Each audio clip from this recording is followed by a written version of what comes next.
खानदान को होनहार बेटा ही बनावल, बेटा ना हो तो भाई मनावल। यदुवंश के हंस वीर लोरी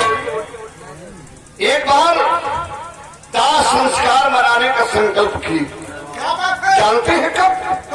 जब दादा सौरू दुनिया में नहीं रहे। दादा सौरू का दाह संस्कार वीर लोरी जिनके दहिने भुजाए पाए बलदेवी हमेशा विराजत रही। आइए एक चर्चा आपके मित्र करने जा रहा हूँ। यदुवंश के हंस वीर लोरी दादा सौरू का दाह संस्कार कैसे मनाए। भूमिका में भाव है तनिष्वाहक छोड़ने बेटा कहना कैसे आवा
नंबर वन। आइए बड़ा देर से भैया गलत पर टोपिया लगा ला। वाली है जनाब। बकरीद वाली कब लाओगे? मौका मिलेगा तो थमा देंगे। आइए क्या बात लगा कर दो लाइन हमें हमद कथा देना। आज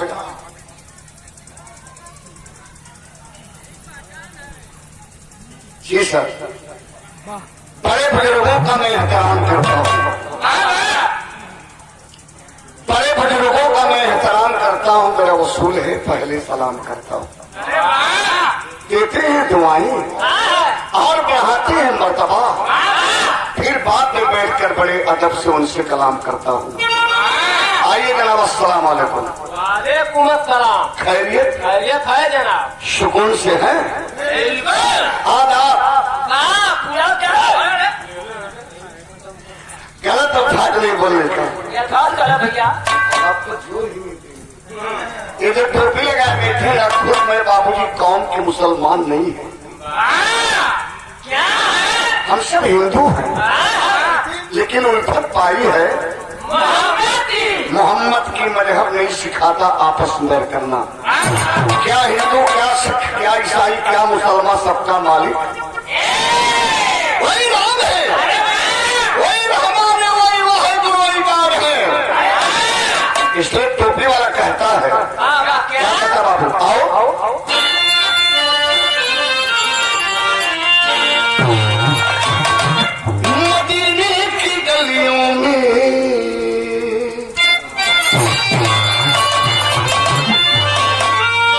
मदीने की गलियों में घूमे हाजी मोहम्मद सईद के कदम चूम लेंगे।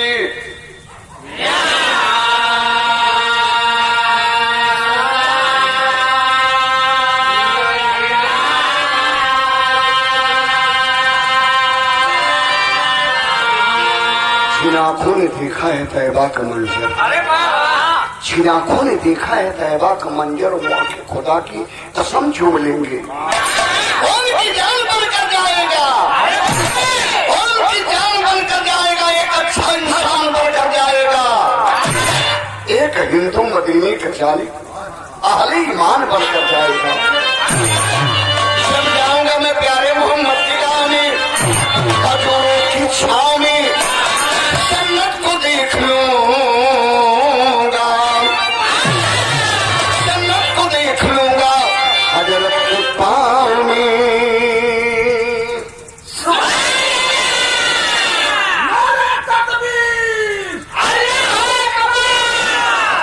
मस्जिद है कोई वो ज्ञान व्यापी और खरीदा जो में होला। कव्वाली का कहना है, कव्वाली में क्या बात है मास्टर? आओ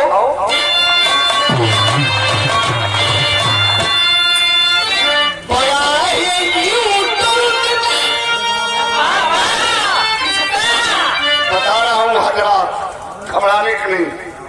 किसका रुतबा बड़ा है। आओ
कव्वाली में बाबूजी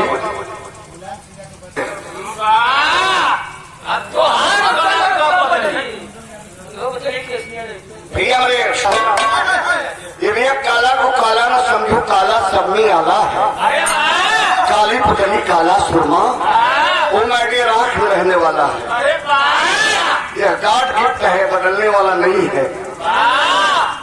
यह गाड गिफ्ट है। फिर हम बड़ी भी जो लाइन कर लिखल पीलन के लिए कैसे माटर आओ लाओ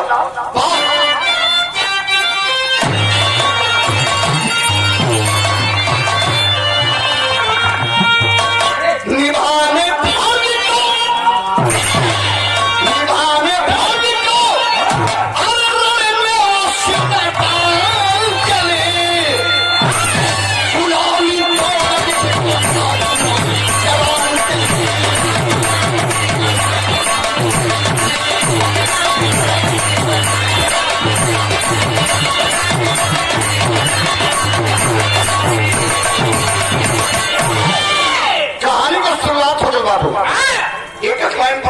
कहानी बिल्कुल पानी पर साफ हो चाहिए।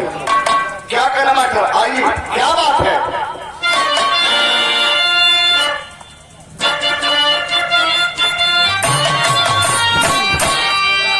कौड़ा का पील बघेला और पीली रंग जमाया, न्यूरा पर से सिर सापुर अरे वहाँ जीत के आया।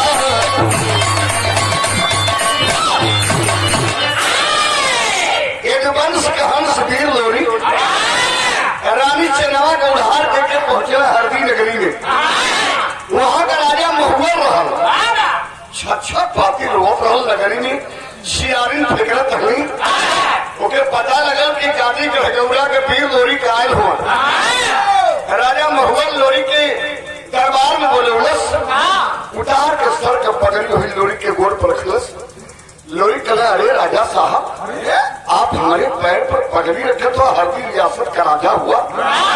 कहे बचवा, हम जिए थे ठीक नहीं है, हमें मर जाए चाहिए। कहे काहे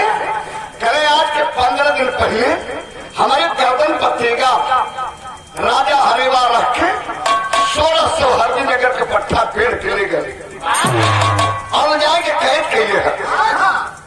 जेकरे नगर के पट्टा पेड़ गए वो जिये तो हमें मर जाए चाहिए बचा। अगर एक बात हमार पगड़ी के लाज रखिया 1600 पट्टा छोड़ा के अगर हमार लिया देवा तो तोके आधार राज हरदी के दे दे राजा बाबू राज रखा उनके घोड़ा देगा घोड़ी से काम न चले। पूर्वक हुआ मर्द हर के घोड़ा चाहता तो घोड़ी के चक्कर में हुआ। ए भैया घोड़ मांगल वही हरदी नगर में पीर लोरी के मिलल मगर हुआ घोड़ आज मिलल हो तब मगरा घोड़ के तैयार के गईलन नेउरापुर में राजा हरेवा से लड़ाई कैलन हो लड़ाई करके नेउरापुर का लोहा जीत के 1600 पट्टा छोड़ा के लिए हरदी में। अरे हरदी में ले तो लोरी के रंग छप गए वही हरदी नगर में टहला लोरी के जवानी पर नजर के कर पड़ल है ये नाम देता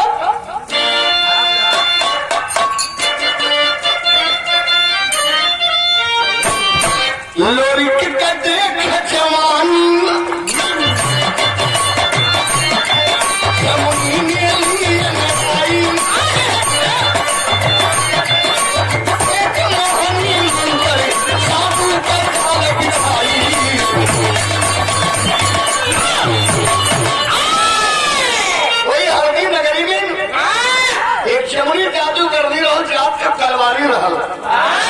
तलवारी रहल जादू का जाल बिछोले लोरी के चढ़ल जवानी जब देखले हो ऐठन रान जैसे केदली का खम्हा पातर कमर चाकर छाती चढ़ल गर्दन गोल्डर का पहाड़ तोरे दिशन मर्दन के गर्दन पर धैला तो हरियर खीरा का सलाद बन जाए धार धार लोरी के जवानी जब देखल हम बताइए बाबू कि बढ़िया मेहरानू के देख के मर्दा नाम होता बढ़िया मर्दन के मेहरानू देखने तो कहल के हाथ हाँ तो करिए लेकिन जहाँ तक ट्यूबलाइट जैसे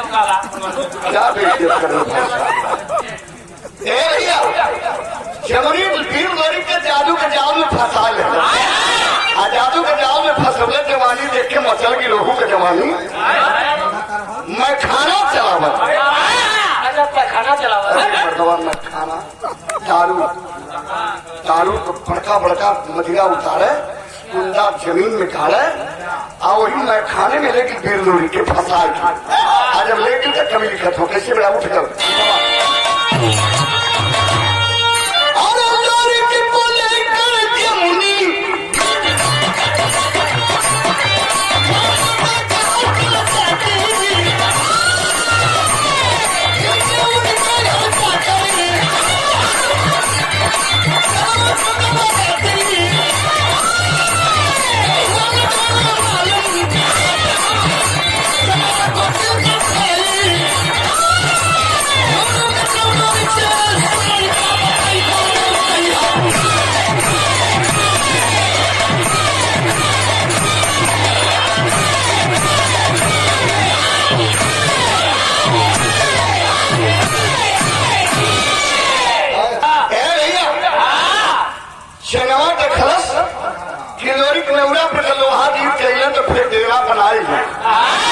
कहाँ फंस गए लगन खोजे 3 महीना के दिन बीत गया लोरी चनवा से ना मिलना हरदिया नगर में हुए लेकिन चनवा से भेजता मिल चनवा बहुरहिया बन गई एक रोज सीमान में खोजे तो देवराज गलेरिया मिल रहा देवराज गलेरिया कहने की बहनी रहलू तो चंदा के समान नाम कहा चनवा कैसन बहुरहिया बन गलू बहनी रोए लगल चनवा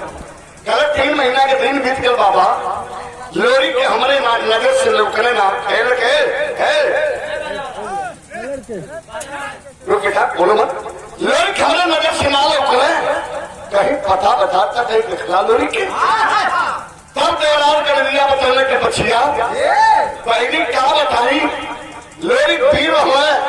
लोहा जीत गई राजा तक खुश हो गए लेकिन लोरी फंस गया जादू के जाल में यही नगर का जमनी तलवारी में जादू करनी है बहनी लोरी के अपने मैखाने में दिन में मजरा पिया के सुतावे ले, रात के मरद बनाए के आनंद ले। तो असन मिल गया, लेकिन वो जमुनी कलवारी के अगल बगल तरह तरह को कबो तो निकली है। गई चनवा बाबूजी इतना जब सुनल पता जब पाएगी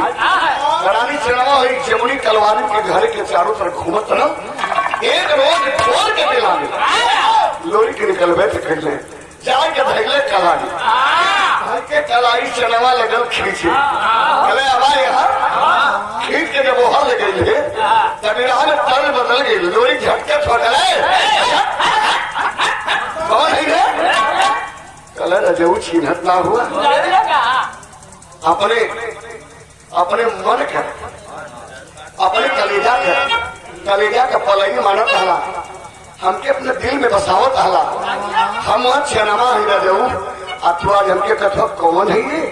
सुना, हमारे बात सुना लगल चनमा बता रहे हमें तर्क बदल गई। कौन जी तो बेटा सादा 100 रुपये का आशीर्वाद। हेलो हेलो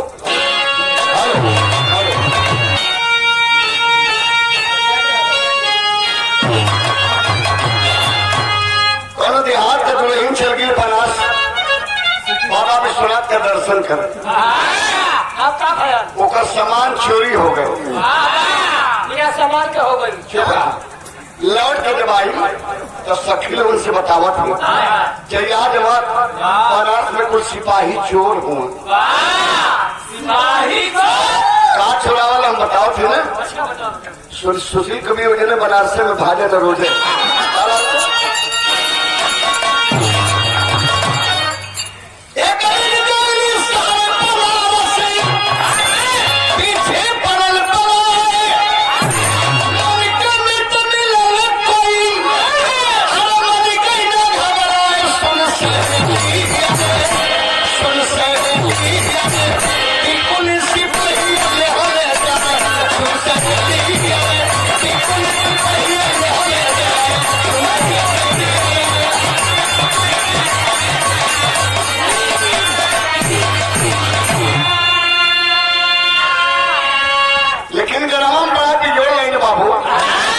पकड़ के रानी चनवा फिर लोरी के चलाई वही डेरा पे ले गई। अलग अलग लोरी के सामने रोए रोए के कहे क्या कहे मास्टर आवा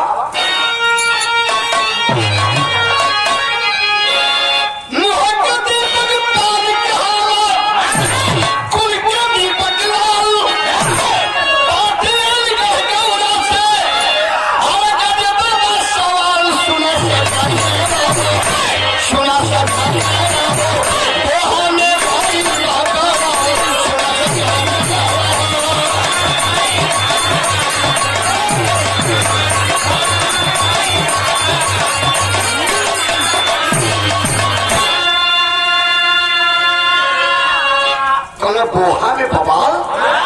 कैसन बवाल है।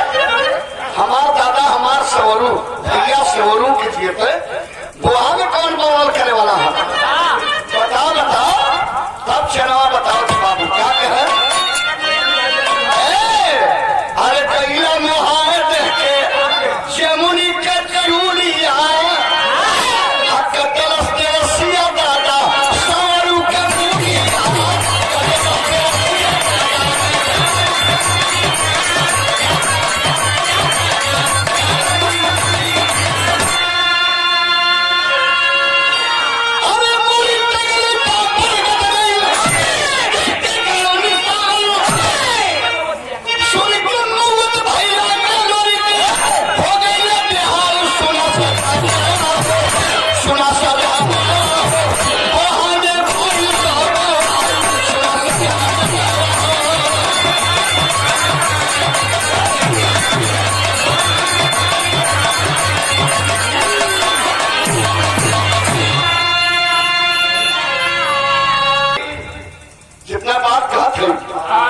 सही बात सत्य है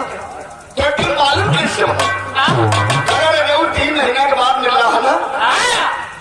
रुका बताओ थे हमके कैसे मालूम है कि बहुत बयान होगा दादा का मुड़ी काट के देवसिया ले गए। ये बात कैसे हमके मालूम है तो के बताओ थे अंदरवा घरवा में गई इतना सब पार्टी लिख के मजरी 3 महीना से भेजत रहो और इतना पार्टी लिया के चनावा सामने रख दिला। उनन से एक पाती निकल रहा है। अब पतिया के पतिया जब लोरी के पढ़ना बाबू तो छतिए छेदाई गई। पाती के बाद जब लोरी पढ़ना तो छतिए छेदाई गई। का लिखल हो तर्ज बदल गए बाबू। कौन ये बला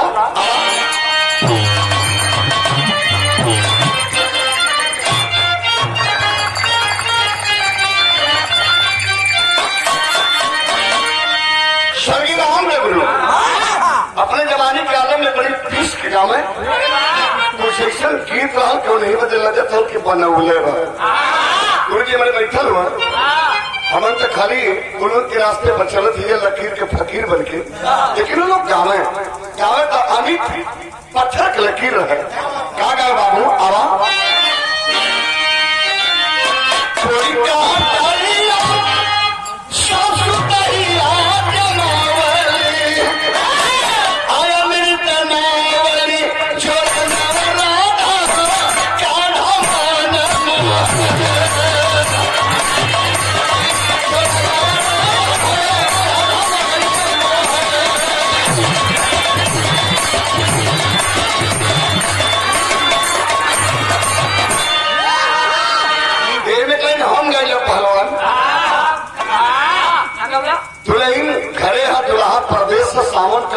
सावन भादों का बदरी परसत है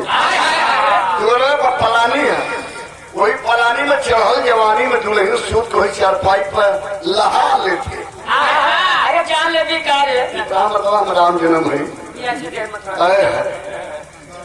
वो पलानी छेद के काट मुंडी अगर जवानी को पड़ गई तो जैसे लहकत तावा पर पानी पड़ेला वह हाल है। दुल्हनिया फोन उठौले अपने दुल्हा के फोन कैले वही समय काट ले बाबू अब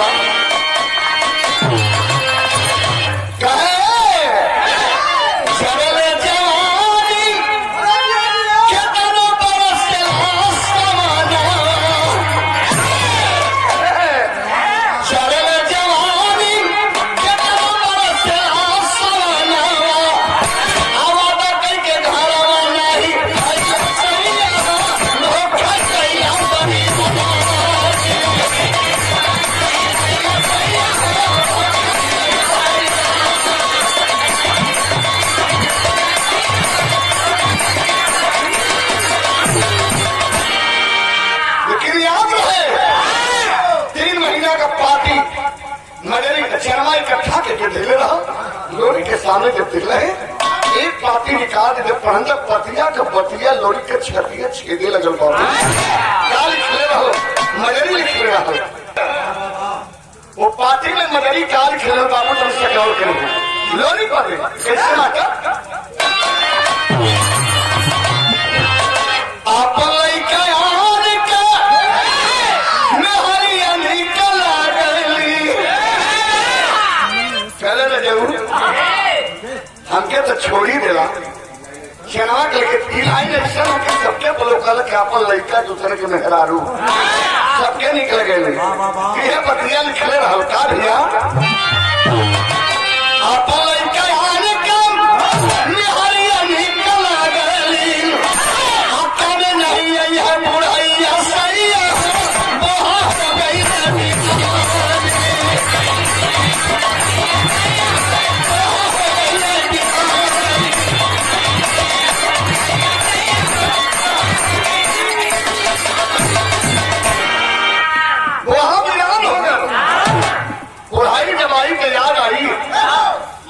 कि आपन लड़का दूसरे के मेहर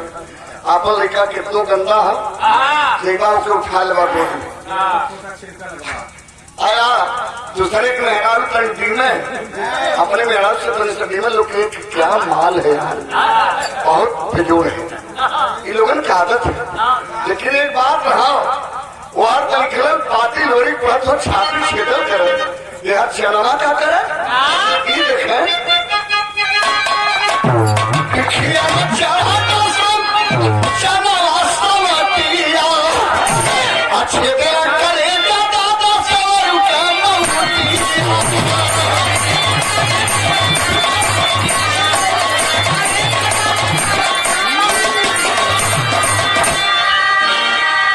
हाथ ले गई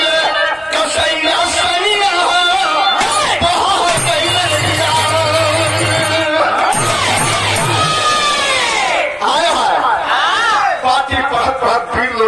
जवानी जागल है, जागल जवानी यदि वंश के हंस वीर लोरी के तो विधायक पता चढ़िए बेटा चढ़ाता आता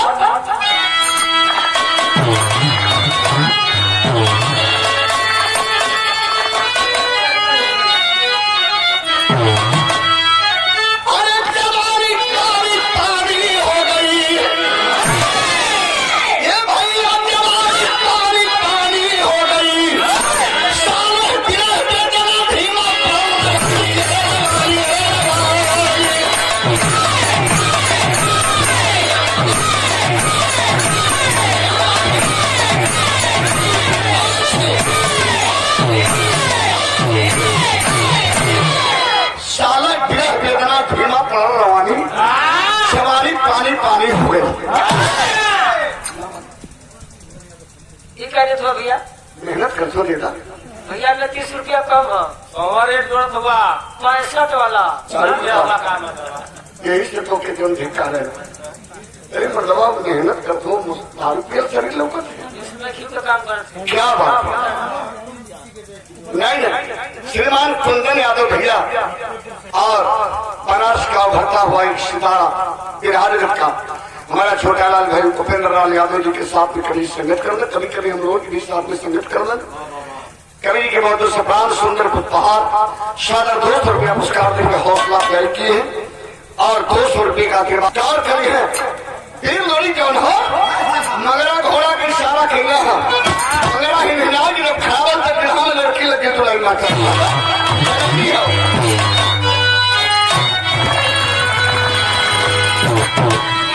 राम राम राम राम राम राम राम कहाँ तक में आपन हिला पर जल बाटबान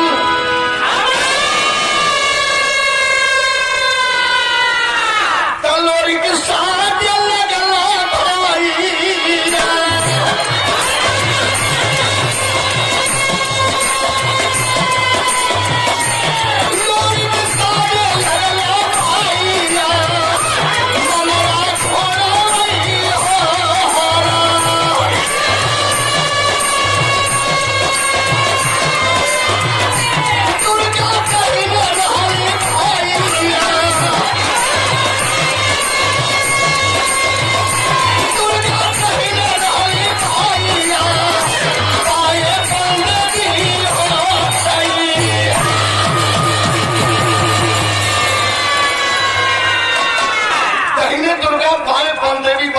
तैयार महारा घोड़ा पर सवार हल्दी नगर से जब चला जब फिर लोरी लेके पहुंचला मंगरा घोड़ा दहने भुड़िया पर दुर्गा रही बाएं भुड़िया पर बंदेवी रही तब लोरी लगे दुर्गा से कहे भगवती 7 पुष्ट खानदान का पूजा कैलू अब भैया पोहा में काटल बिना हमके ना बताऊलू एक बार बता दे हो तू प्रसाद हम मौके पर पहुंची तो उकर माई बाघी बन के बाघ नहीं दिया जाओ जौन भैया का मुड़ी काट लगल कल वो दिन भुलाए गेलू लोरी के भेद दुर्गा के ताना मारत हो क्यों दिन भूल गेलू माई भैया बहुत हो गई बताऊलू नहीं कौन दिन अरे कनिया मैया मेरा हल्लू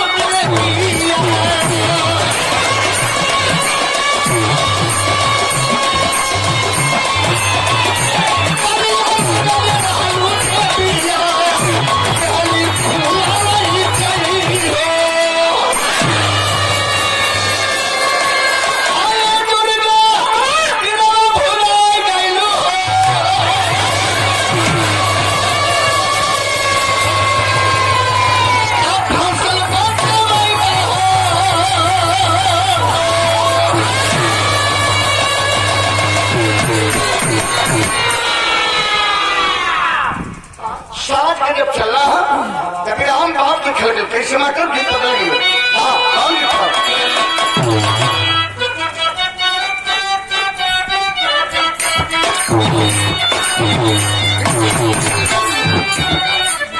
कौन बोले इनके प्रीत लगी रही हरे में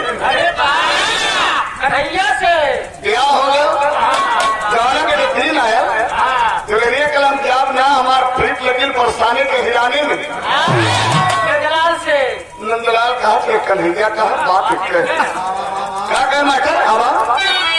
नहीं नहीं पीका लगल नहीं रोनो नहीं नहीं पीका लगल नहीं रोनो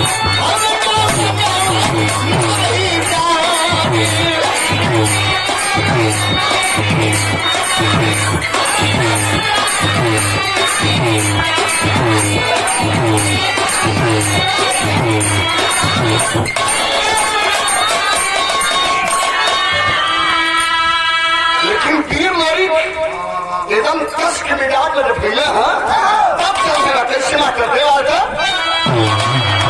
चलन लोरी के पीर बालवाना चलन लोरी के पीर बालवाना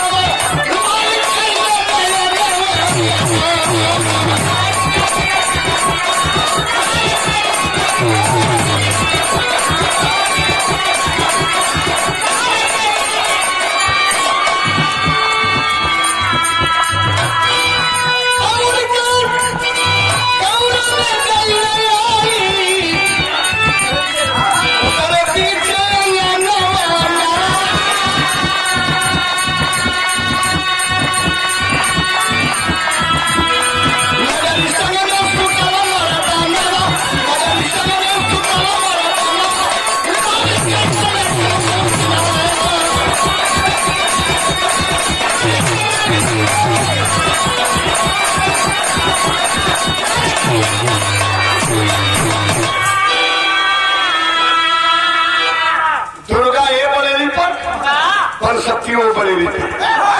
मगर घोड़ के लेके बीच आंगन पीर लोड़ी के करना तो देखा क्या हुआ गर्मी के सीधे रहो बीच आंगन में चारपाई डाल के अकेले मदरी वही बीच आंगन में मदरी सुतल और साथ ही एक मर्द सुतल आज हम मर्द के साथ में मदरी के देखने लोड़ी तो लोड़ी की हालत क्या होगी बाबू तो नहीं देखा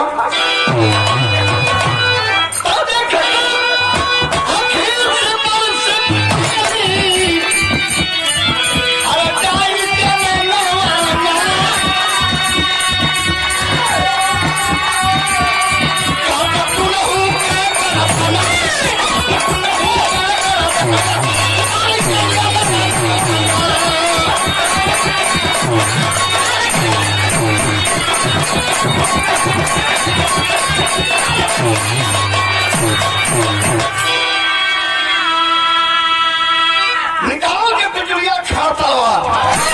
और फिर गोरी ही उठौले कहे कहो भैया काटल के बोहा बिरान भैल हम चल गिरी हल्दी में कहीं मदरी हरजाई हो गई लेकिन मरद सुतल है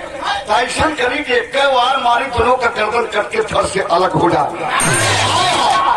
ही तलवार चलना है इससे तब तक क्या भगवा बतरी है देखें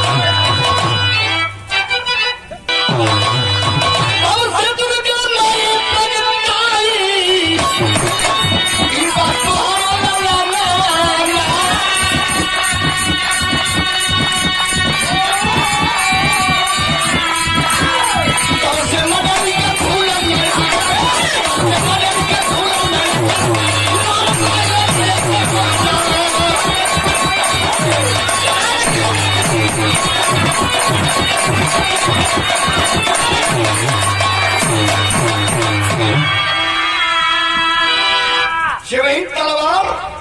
लोरी के बदली के गर्दन पर गिरे वाला हो तब से माई दुर्गा तलवार का धार पकड़ के मोड़ देगी कभी पगलाई ना इतना दिन मदिरा में माता लगा तब नहीं याद आया कि हमारा दुल्हन हरजाई हो गई अरे बउरा आज 18 वर्ष के बाद गौरा के धरती पाल हुआ जो मदरी सुतल है ये कोनो पराया मर्द लेके ना सुतल है जब चनावा उड़ार के तू भगला तो मदरी के गोद गर्भ में बाहर अमल पड़ता है और 9 महीने के बाद वो अमल जब गर्भ से बाहर भैल तो होनहार बेटा के रूप में भैल वही बेटा के पाल पोस के 18 साल का कैले वही बेटा के लेके सुतल इतने दुर्गा बतौली तो से मदरी का निधिये टूट गई मजरी जब उठल है तो देखा थे लोरी के खड़ा हुआ घास जाके गोड़ पर गिरल कलर जाऊ कब अला कैसे अला कैसे हम याद आई लगा रोए पकड़ के पैर रोई सुन के तब से अभोरी जाकर अभोरी जब जागल हो तब मजरी कहले रहा कि जेके तू सोचे था कि हम पराया मर्द लेके सुतल ही वो पराया मर्द ना हर जाऊ तो हरे बुंद कर तो हरे अंश कई हंस एक नाम अभोरी भैले ये तोहार बेटवा इतना बतिया सुन के तब तक तो नींद खुल गई अभोरी के आ देखला कि माई हमार रोहत है कौन मर्द अंगना में आल हो तब से लेके तलवार का माई अरे कौने का माई बाघिल बन के बाघ भी आई ले तब से मजरी कला अरे रे रे रे रे रे रे रे रे चुप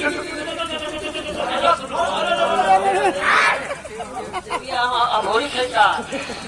भाई के लोलवा दबाई दे तब छुप छुप छुप छुप अरे तोर बाबू रे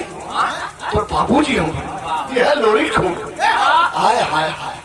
अब होरी झरझर झरझर होता गिरगल बाबूजी के चरण पर कहला बाबूजी आप हम अनजाने में कुछ कह दिए आपके क्षमा करिए हम तो सोचली हमारे माई के पास कौन आके हड़कावत है तब कहला मजरी कि रजऊ जैसे हमके काटे जाता काटा ओके जौन दादा के मुड़ी काट के लगे धर दबा जहत ना पता नहीं भर पता ना चल कि दादा का धर कहाँ दबाउलस जाओ कर मुड़ी काट के लिए दादा का भी तेरे ही ना बिकली अगर असलियत वंश का हंस होगा तो के मार के दादा का मुड़ी डाल लिया की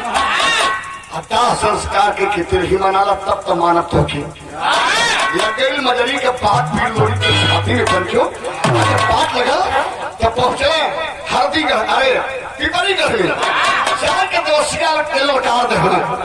कला का तोर माई छाती में दूध पियोले हो बाजू में तन हो थमनी में लहू हो अगर हिम्मत था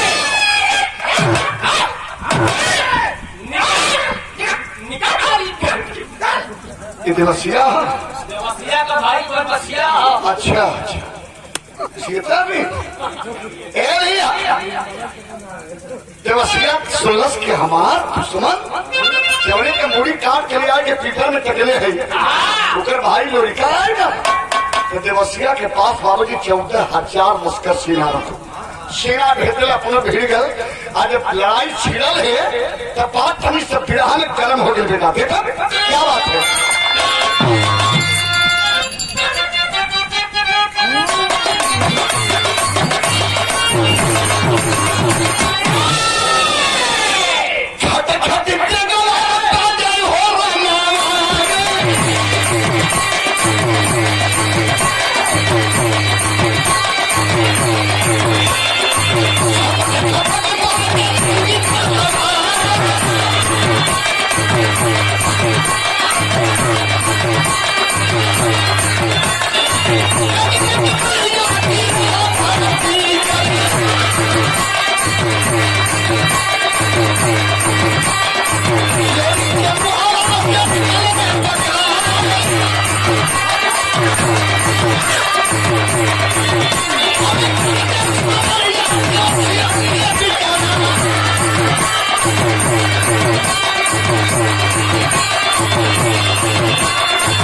अकेले लोरी के लड़े मगरुआ लड़े मगरा के पावर मारे दांत उठा के मुहे का दांत निकल के लहसुन के जावा में छीटा जाए के लोरी पावर मारा दबा के तो धस से ठेउन भा छड़का के मारे तो नौ बीघा में हुड़ने जाए लेकिन घेरा जना देवसिया पटक के चढ़ल छाती पर आज वही भाला उठोगस कि मार भी भाला से छाती फाड़ जाए हाय हाय हाय तब तक तो बाबूजी माई दुर्गा सोचली कि अभी तक ठीक करते रहा अरे और कलंक लगी कैगली करिश्मा भगवती एक माया का लोरी देवसिया के नीचे दबाए देखली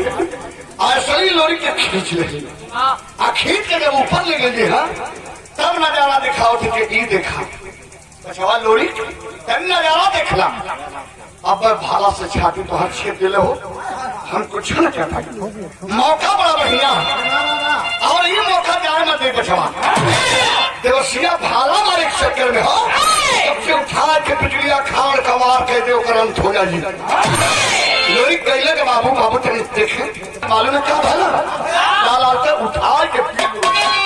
और तलवार मरने खचाक से गर्दन कटल देवसिया के कटल गर्दन फेंकाई गल आज जब फेंकाई गल तब माई दुर्गा सितारा करती भगवती अब गली मूड़ी उठाए ला और हम इशारा करती जहाँ दादा का मूड़ी टंगली लेकिन वह कटल देवसिया के सर फिर लोरी चलना कहाँ बाबू जहाँ दादा सौरों का मूड़ी टंगली रहा देवसिया को उठा मूड़ी टांग के अब दादा सौरों को मूड़ी उतार लेने फिर लोरी माई दुर्गा से पूछा कि भैया के तुम धड़ावा बता जा कहाँ तक बोले दुर्गा कल बचवा 3 महीना के दिन गुजर गए कुछ पता ना चला था कि कहाँ तक बोले तब कभी लिखा तो कैसे बात है तेरे बहाल बेटा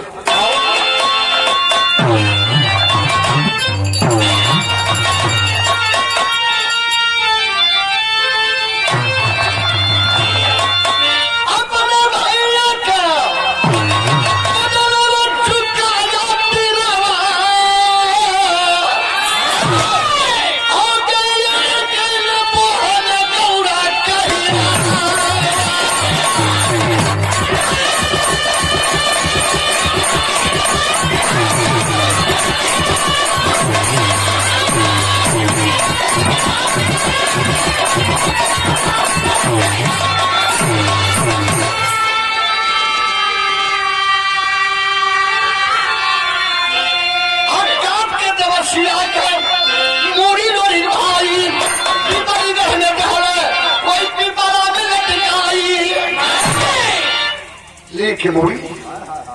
जब पिपरीगढ़ से कादी गढ़ गौरा में ताउस नदी के किनारे पहुंचे सीता लगा के का के बाबू तने ई देखा कैसे मास्टर संस्कार ताउस नदी के